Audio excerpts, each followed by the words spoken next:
સમાચાર વલસાડથી મળી રહ્યા છે। વલસાડમાં ગ્રામ પંચાયતની ચૂંટણી પહેલા એમએલએનું વિવાદિત નિવેદન સામે આવ્યું છે। ઉમરગામના ધારાસભ્ય રમણ પાટકરનું આ વિવાદિત નિવેદન સામે આવ્યું છે। વડગામ પંચાયતની ચૂંટણીમાં પ્રચારમાં એમએલએની જીભ લપસી હોવાના દ્રશ્યો સામે આવ્યા છે। ચૂંટણી પ્રચાર દરમિયાન રમણ પાટકરની મતદારોને ચીમકી આપતું હોય તેવો વિડીયો સામે આવ્યો છે। જ્યાં સત્તાધારી પક્ષનો ઉમેદવાર જીતશે ત્યાં જ વિકાસ થશે તેવું ઉમેદવાર એમએલએ દ્વારા જે નિવેદન છે તે આપવામાં આવ્યું છે। ત્યારે ભાજપના ઉમેદવારને મત નહીં આપો તો વિકાસ નહીં થાય તેવું એમએલએ જણાવ્યું છે। ત્યારે અમારા સમર્પિત જે ઉમેદવારો છે એમને રૂપિયા આપ્યા છે તેવું પણ આ નિવેદન સામે આવ્યું છે। ત્યારે વિસ્તારનો વિકાસ કરવો કે કેમ એ તમારે નક્કી કરવાનું છે। એમએલએ રમણ પાટકરના વિવાદિત નિવેદનને કારણે હવે રાજકારણમાં ખળભળાટ મચી જવા પામ્યો છે। જ્યાં સત્તાધારી પક્ષનો ઉમેદવાર જીતશે ત્યાં જ વિકાસ થશે આ તો જે એમએલએની છે ખુલ્લી મતદારોને ચીમકી આપતો હોય તેવો આ વિડીયો સામે આવ્યો છે। ગ્રામ પંચાયતની ચૂંટણીનું મતદાન આવતીકાલે છે। આ પહેલા હવે એમએલએનું આ વિવાદિત નિવેદન સામે આવ્યું। ઉમરગામના ધારાસભ્ય રમણ પાટકરનું આ વિવાદિત નિવેદન છે તેઓએ મતદાનને ચીમકી આપી છે। વર્ષો જૂના કાર્યકર અને જેમણે પ્રમુખ તરીકે 3 વાર સેવા આપી છે અને આજે તમારા ગામની અંદર પણ પ્રભારી તરીકે જેમને અમે જવાબદારી સોંપી છે એમાં ઉપસ્થિત થયા માન્ય શ્રી કનુભાઈ સોપાલજી ગ્રામ પંચાયતના ઉમેદવાર તરીકે સરપંચ તરીકે અમે રાખેલા છે। અહીંયાના પંચાયતના તમામ ઉમેદવારો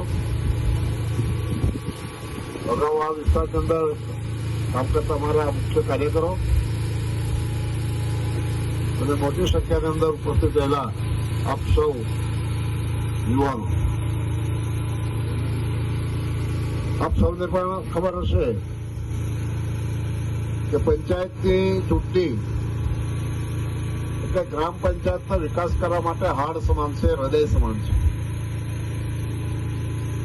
અને એટલા માટે અમે બધાને જ કહ્યું હતું આ તાલુકાની અંદર 22 ગ્રામ પંચાયતની ચૂંટણી થઈ રહી છે એમાં 2 ગ્રામ પંચાયત સમરસ થઈ છે અને 20ની અંદર ચૂંટણી છે।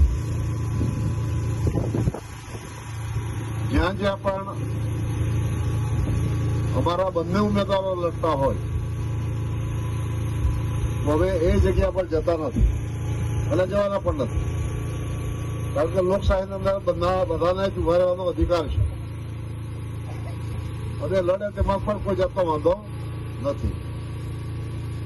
પણ પડગામમાં બન્યું એવું છે જે વર્ષોથી લોકોને અનાજ નહીં આપતા, અનાજ માટે લોકોને મુશ્કેલી પડે છે। આ ગામને કમસે કમ 2,500 એકર જેટલી જમીન બોગસ સરકાર બનાવીને સોદાઓ થયા છે, વેચાઈ ગઈ છે।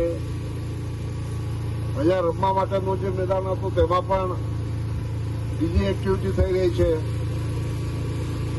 તો એવા બધા પ્રશ્નોનો નિકાલ કરવા માટે સમરસ ગ્રામ પંચાયત હોય તો બધા સાથે મળીને એનો નિકાલ થઈ શકે। પરંતુ આ સાઈડમાં મુદ્દા રાખી અને વર્ષોથી આ બધાએ જેને સંસ્કાર નહીં આપ્યો છે એવા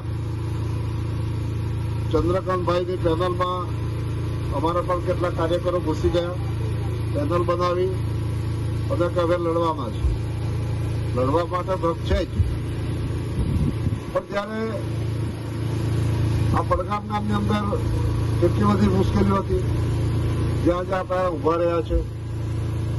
અહીંયાની અંદર મેં જ્યારે રાઉન્ડ કર્યો ત્યારે અહીંયાના ખેડૂતોએ પોતે પોતાના ગામના વિકાસ માટે પોતાના ઘર સુધી મુશ્કેલી નહીં પડે એટલા માટે રસ્તા માટે પોતાના ખજૂરીના ઝાડ પણ કાપીને લોકોએ અહીંયા આપ્યું છે અને એવા સુંદર વિકાસના દૃષ્ટિકોણ સાથે જોડાયેલા લોકો જ્યારે હોય ત્યારે આપ તમારે બધા સમજવાનું છે કે આ 2 પૈકી તમને ઉમેદવાર કયો જોઈએ।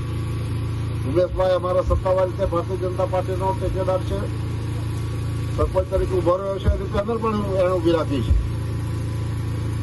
પણ કામ તો તમારે જ કરવાનું છે. અને લોકશાહીની અંદર જો માંગવાના સારા હોય પણ આપવાના વિરોધમાં હોય તો નહીં આપે તો 5 વર્ષ તમારા મતો મુફતમાં જાય. અને એટલા માટે તાલુકા વિકાસ અધિકારી પાસે, તાલુકા પંચાયતના પ્રમુખ પાસે કે જિલ્લામાં માન્ય પ્રમુખ શ્રી પાસે, ધારાસભ્ય પાસે કે આપણા એમપી પાસે કોઈ પણ કંઈ માંગવું હોય તો સત્તાધારી પાર્ટીનો ઉમેદવાર હોવો જોઈએ. અને એટલા માટે ઉમેશભાઈને અમે જાહેર કર્યો છે કે ઉમેશભાઈ તમે લડો અને અમે તમારા પાછળ છીએ. હવે અમે ધારાસભ્ય તરીકે કોઈ જગ્યાએ ગયો નથી. આ બીજી પંચાયતમાં જ ગયો છું. દરેક જગ્યા પર બે છે તે બંનેને પૈસા પણ અમે આપ્યા. અહીંયા અમે ઉમેશભાઈને પણ આપ્યા પણ સામેવાળા અમારી પાસે આવ્યા જ નથી. એટલે એનો મત આપણને ખબર પડી કે મેં કોંગ્રેસ વાળો છે એટલે પણ નથી આવ્યો. બાકી અમે તો જાહેર કર્યું 2 લટકા તો બંનેને પૈસા આપવાના સમજ્યા ને. પણ નહીં આવ્યા એટલે આપણે સમજી ગયા કે એ ભાઈ આપણી સાથે ચાલવાના નથી અને ન ચાલે અમારી પાસે નહીં જ આવશે તો એને પૈસા આપશે કોણ?